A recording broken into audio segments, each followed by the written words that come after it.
Conseguimos pagar nossas contas aqui com os comerciais. Hoje o ministro da Economia participou do programa Pânico aqui na Jovem Pan e falou sobre o Brasil no cenário econômico mundial. De início, Paulo Guedes abordou um pouco sobre a visão de esquerda diante da economia. Vamos acompanhar. O ideal é que nós tivéssemos tolerâncias uns com as visões dos outros e que pudéssemos alternar. De vez em quando são fica mudo. 30 anos pulando na perninha esquerda. Será que dá para pelo menos 4 anos ter? Saci Pererê. Mas aqui e perpetua um modelo que não é um bom modelo para gerar uma classe média pujante, um grande mundo de negócio, com muita riqueza. Agora, não conhece a economia para consertar. Então acabam fazendo, com as melhores intenções, promovendo desastres, um atrás do outro. Paulo Scaff, ontem Paulo o ministro... não. Oh, desculpa. Fred Scaff. É a 28ª vez que isso acontece, não com ele. É a proximidade com a Fiesp aqui ao lado. Alfredo Scaff. Só física.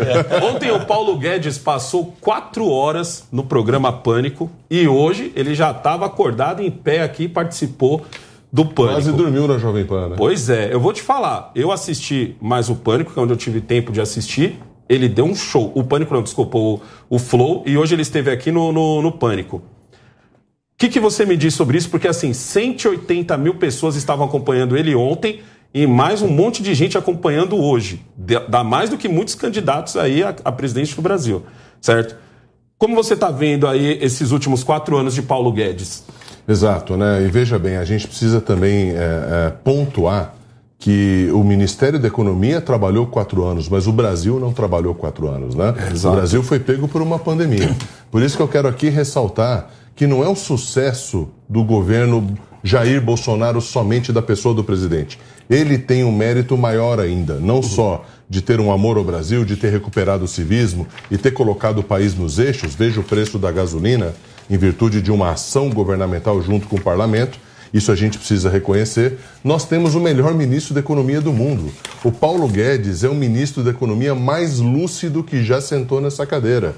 Ele tem uma lucidez, uma simplicidade e executa com simplicidade. Ele transmite a mensagem com muita simplicidade. Não tem como a classe empresarial não entender o pensamento do Paulo Guedes. Não existe como, porque ele fala a verdade, em primeiro lugar. Ele quer o Brasil desenvolvimentista, ele quer um Brasil com menos tributação, ele quer mais Brasil, menos Brasília. Então eu entendo que o Paulo Guedes realmente é um sucesso, né? Toda a sua equipe é um grande sucesso. Ele dá uma sustentabilidade ao presidente Jair Bolsonaro, assim, de uma confiabilidade e uma lealdade muito grande. E o melhor de tudo, Negão, uma lealdade ao país. Porque imagine, foram cortados tributos de mais de 1.000 produtos. 1.000 produtos. E a arrecadação do Brasil só sobe. Como é que você justifica isso? É muito simples. O presidente diz assim, é só não roubar. E o Paulo Guedes diz assim, olha, todas as empresas estão dando lucro, porque também não tem roubo, todas as estatais estão dando lucro, recuperadas, fora o prejuízo que nós já pagamos nos governos anteriores. Então, eu ouvi um dia desses um comentarista, colega nosso, dizendo o seguinte, vou repetir a frase dele, o mais chato do mundo é você não reconhecer fatos, porque a gente tem que amar o país na frente de amar o governante. Se o governante, qualquer que seja ele, faz uma coisa que é bom para o Brasil, não importa se eu votei nele ou não. Eu tenho que reconhecer que ele fez uma coisa boa. É o que está faltando nesse país e na mídia, reconhecer as grandes conquistas e os feitos desse governo, porque eles estão aí. Só não vê quem não quer. Exato. E isso é uma falta de patriotismo, isso na verdade é uma hipocrisia contra o seu próprio país. Ô Ricardo, o ministro Paulo Guedes, diferente do ministro Tarcísio, que eu diria que é 50-50, ou seja, tem muita gente de esquerda que elogia o Tarcísio. E na direita, obviamente, ele é elogiado. Já o ministro Paulo Guedes é 880, ele é igual quiabo. Ou você ama, ou você odeia. Você acha que nesses últimos 4 anos Paulo Guedes tem feito um bom trabalho? Olha, eu concordo com o Scaff. Eu acho que, acima de tudo, a gente tem que ser brasileiro. Eu acho que se teve feitos na economia, eles têm que ser elogiados. Eu mesmo, muitas vezes, não concordando com algumas posturas, eu acho que se melhorou em algum ponto, deve ser elogiado. Mas, assim, ele falou que... a entrevista que ele deu, parece que ele falou que subiram nos mortos para poder fazer política, né? Parece que ele falou isso. Mas assim... Inflaram o número de mortos. Inflaram o número de mortos. Eu não sei, eu tenho minhas dúvidas. Eu ainda acho que foi mais. Do meu ponto de vista. E outra coisa, houve uma postura que não foi da mais adequada no meu ponto de vista, volto mais uma vez uma questão de diplomacia por parte do presidente, da forma que ele se portou no que se refere à pandemia. Quando ele debochou da pandemia, entendeu? Ele debochou fazendo que a pessoa não conseguia respirar. Isso aí pegou muito mal. Mas ali tinha um contexto, que pegaram só o pedacinho. Mas nós voltamos aí tem que ser honesto também. Nós voltamos à situação do Alexandre de Moraes. Você tem que ter noção da magnitude do cargo que você exerce. Mas eu nem sempre concordando com o Alexandre de Moraes, eu mesmo falei aqui, gente, na boa, o cara fez só um gesto normal, ele não fez, ameaçando a ministra. É o mesmo caso. E foi mesmo. É o mesmo caso desse caso do Bolsonaro em cima da falta de ar. Ele estava falando justamente de um outro contexto, então não foi ele parou assim e falou, você bobão aí que tá morrendo. Mas não foi só uma vez. Mas não foi só uma vez, né, legal? Depois teve outras posturas também, ele falou que não era coveiro também, não foi adequado, do meu ponto de vista. Eu sou um cara bem razoável. Em cima do Paulo Guedes, você acha que ele foi um bom ministro da economia? Olha, a coisa, a inflação está aí. Parece que a inflação está dando um sinal aí de melhoria, né? Isso aí nós temos que reconhecer. O preço do combustível foi reduzido, né? Então a gente tem que reconhecer. Se esse ponto, nesses pontos, foi favorável, a gente tem que reconhecer. Não tem problema nenhum. Falta um pouco, às vezes, isso da imprensa. Talvez. É engraçado que, por exemplo, alguns brasileiros. Eu não li os comentários ainda, eu não li os comentários do vídeo, mas eu tenho certeza que nessa live aqui vão ter comentários falando assim, nossa, olha o Negão sendo isentão, porque o certo era ele ter pego esse gesto do Alexandre de Moraes, ter descascado o homem tal. É exatamente isso que eu falo, que às vezes falta no nosso jornalismo, certo? Se o Paulo Guedes errou, madeira nele. Se o Paulo Guedes acertou, palmas para ele, certo? Alexandre, para você eu já quero fazer outra pergunta, certo? Eu não sei quem vai ser o ministro da Economia do Lula. Talvez seja o Henrique Meirelles, por ter feito esse aceno para ele. De quem está próximo ao Lula, seria o único nome que a gente pensaria que poderia ser. Que eventualmente poderia ser, mas não tem uma coisa do Paulo Guedes dizendo que será ele. Eu não sei quem vai ser o ministro da Economia de Simone Tebet, eu não sei quem vai ser de Ciro Gomes, eu não sei de ninguém. Mas, em 2018, eu já sabia que era o Paulo Guedes, certo?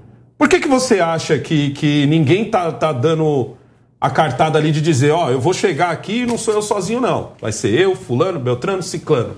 O que tá faltando? O que falta, do meu ponto de vista, Negão, é as pessoas serem sinceras com o eleitor.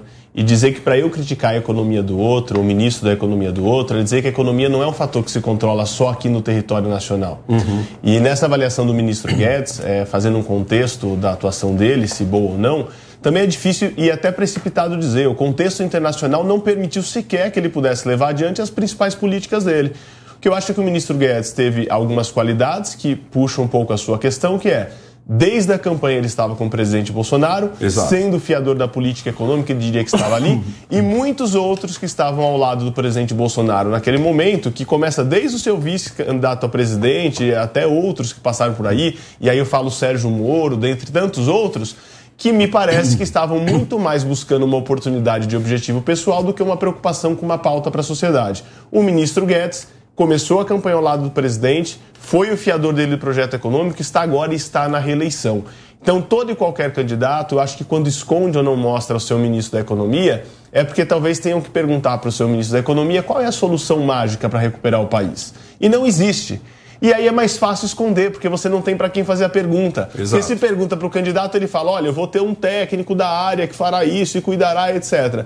Então me parece que o Bolsonaro põe o Guedes dando a cara a tapa desde já para dizer, posto Ipiranga. Nós começamos dessa forma na eleição, foi assim o governo e vamos continuar fazendo assim. Então, mérito para o ministro Guedes, que aí um fiel parceiro mantém esse eleitorado sabendo qual é a sua política econômica, e isso eu diria que é um grande trunfo da candidatura à reeleição do presidente Bolsonaro, é a manutenção do ministro Guedes como a sua referência da economia, e isso não é surpresa nenhuma, não sou especialista em economia, mas dizem que em economia a previsibilidade gera segurança para que as coisas tenham um cenário melhor de avanço comercial, de avanço econômico, enfim. Então me parece que a estabilidade de se saber qual é a política que continuaria é um ponto positivo da campanha do Bolsonaro.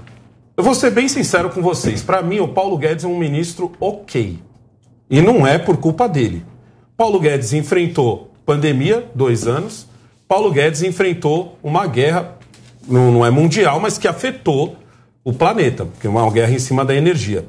Então, tipo assim, pra gente poder, na minha opinião, pra gente poder avaliar o Paulo Guedes mesmo, a gente precisaria de 4 anos tranquilos, certo? Porque aí a gente, não tranquilos assim, entre aspas, porque assim, fora isso, Monark, o Paulo Guedes ainda tem que enfrentar o Congresso.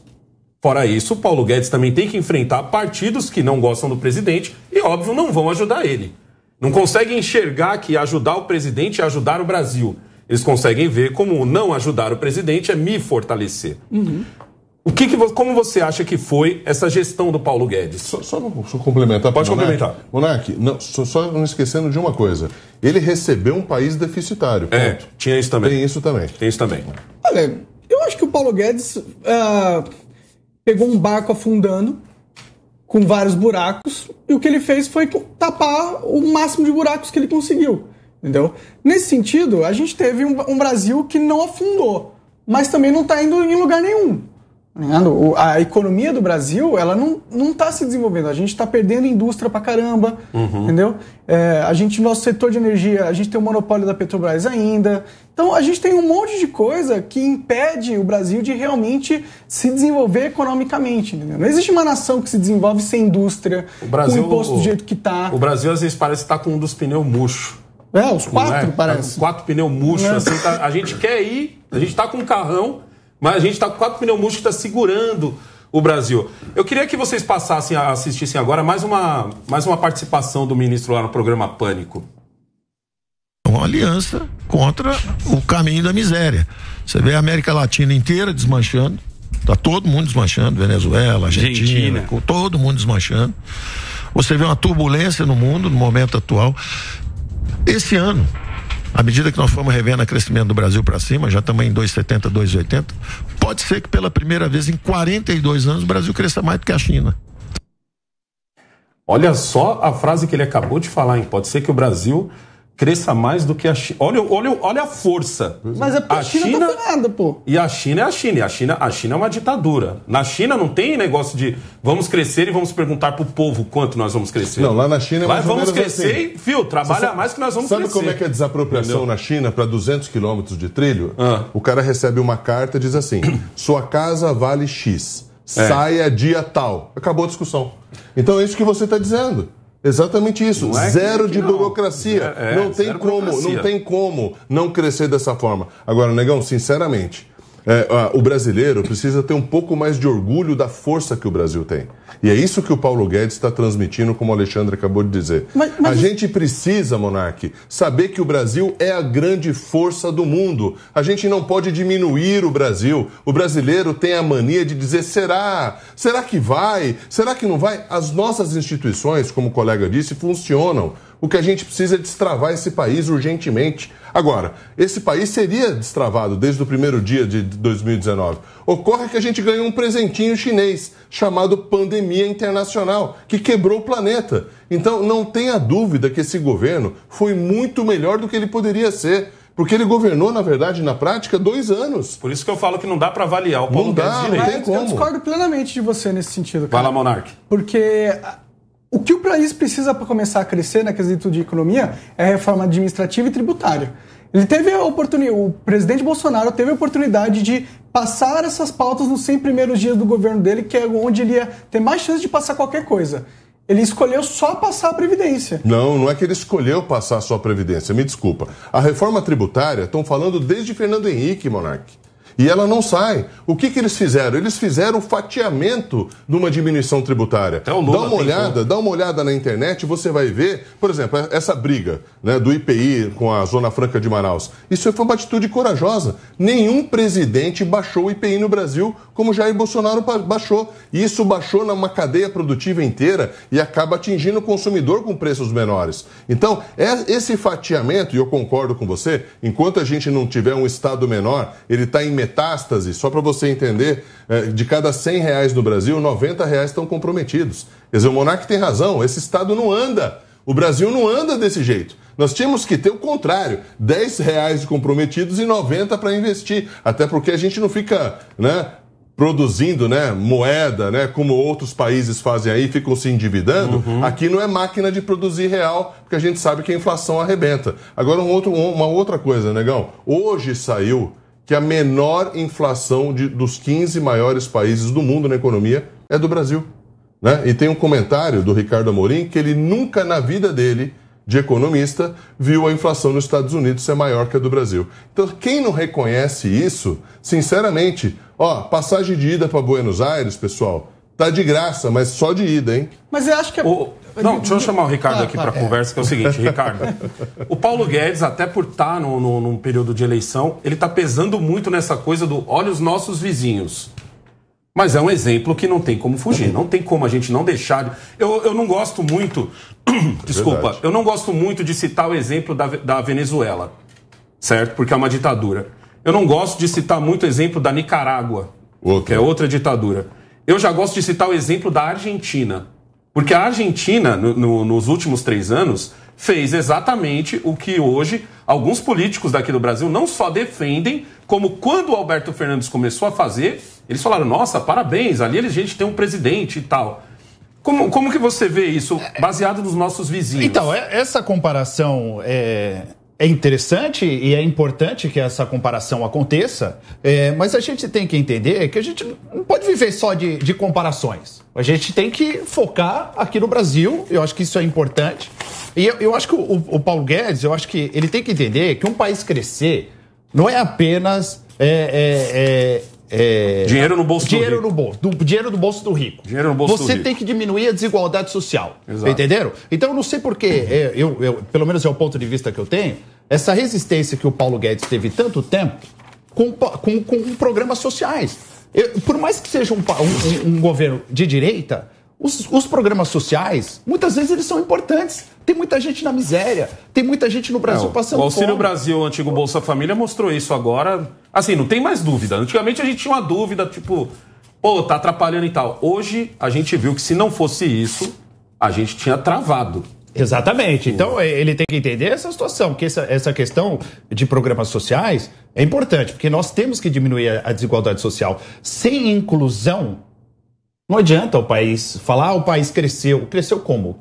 Cresceu para quem? Cresceu para onde? Para onde, para quem? Essa que é a questão. Eu sempre costumo dizer, nós não podemos também sustentar aquelas pessoas que não querem trabalhar e querem viver às custas dos programas sociais, mas tem muita gente que precisa desses programas sociais. Às vezes parece um pouco, antes de eu chamar a próxima sonora, porque eu quero que o Alexandre comente a próxima sonora, às vezes eu vejo um pouco isso que você está falando...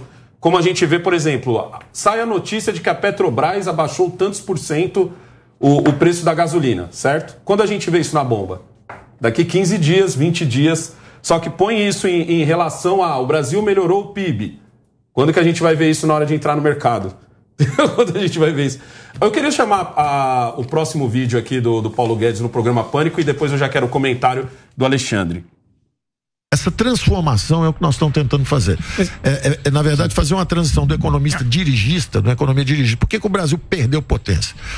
Porque exatamente ele se apegou a um modelo equivocado, que é o modelo estatizante. É um modelo que, na verdade, dissolveu a União Soviética, está começando a engripar na China também, está começando a engripar lá também, afundou Cuba, afundou o Chile no passado, vai começar a afundar o Chile de novo agora. Quer dizer, em relação à economia de mercado. Quando você desloca em direção à economia de mercado, você começa a criar uma grande classe média, emergência, emprego, renda, acesso. Agora, evidentemente, há um espaço decisivo também para o governo. Por isso que é uma liberal democracia. Liberal porque nós usamos os mercados, a economia de mercado.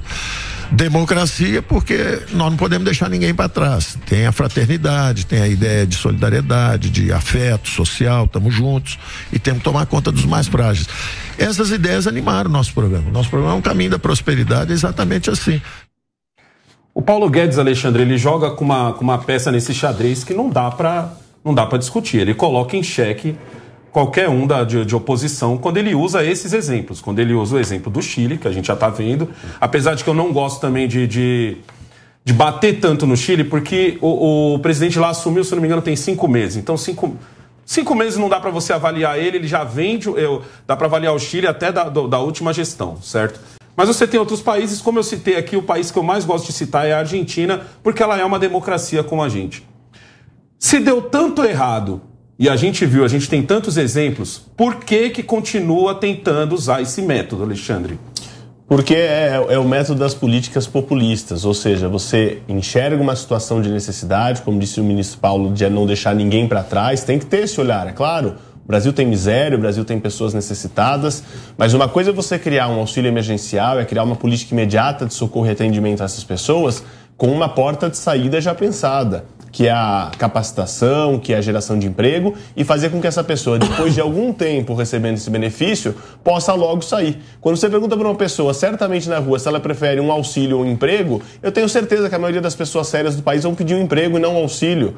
Agora, se você não cria condições para isso, não funciona. E as políticas populistas, essas políticas mais tradicionais dos governos de esquerda, elas querem criar o assistencialismo não como uma coisa benéfica para o cidadão que está ali precisando e vai usar aquilo no momento e depois sair para um emprego ou alguma coisa nesse sentido. Porque isso dá autonomia. O que muitos governos populistas querem é criar a política assistencialista permanente. É aquela que o cidadão entra e não sai mais dela. E não sai por quê? Porque cria dependência político-eleitoral. E tudo vai ficando mais caro em volta. Aí a conta vai ficando enorme. Como é que você fecha essa conta se você vai dando auxílio aumentando e não imposto. cria o caminho de saída em que essa pessoa vai começar a trabalhar e inclusive ajudar a gerar mais renda? Então esse é o grande problema e me parece que a Argentina entrou nesse buraco e outros exemplos entraram nesse buraco, mas que é o exemplo que a gente tem que tomar mais cuidado. Como a gente coloca as pessoas para dentro no estado de necessidade, mas qual é a porta de saída com dignidade e não criando dependência.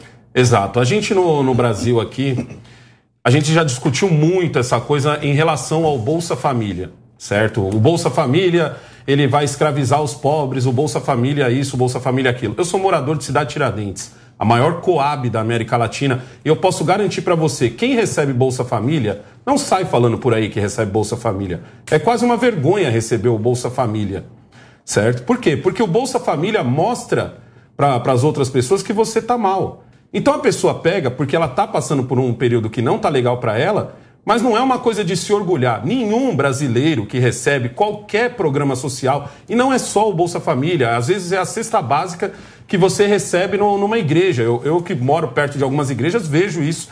Isso não é uma coisa que dá orgulho para a pessoa, muito pelo contrário. A pessoa pega porque ela não está podendo. O que a pessoa gostaria era de trabalhar. Então eu acho que nisso o governo poderia fazer muito mais. Como, por exemplo, diminuir o número de impostos. Porque hoje quem segura a carga tributária do Brasil, na maioria das vezes, são as pequenas pessoas, não são as grandes. Ah, negão, então você é a favor de taxar grandes fortunas? É claro que não. O que eu sou a favor é que esse peso saia das costas das pessoas comuns, que quando elas vão comprar um celular, que lá nos Estados Unidos, esse mesmo celular aqui eu pagaria R$ 1.500, R$ 2.000, aqui eu vou pagar quase 10. Entendeu? Então aí que está o problema. Esse é o grande problema. Quer ajudar de verdade o Brasil? Diminui a carga tributária.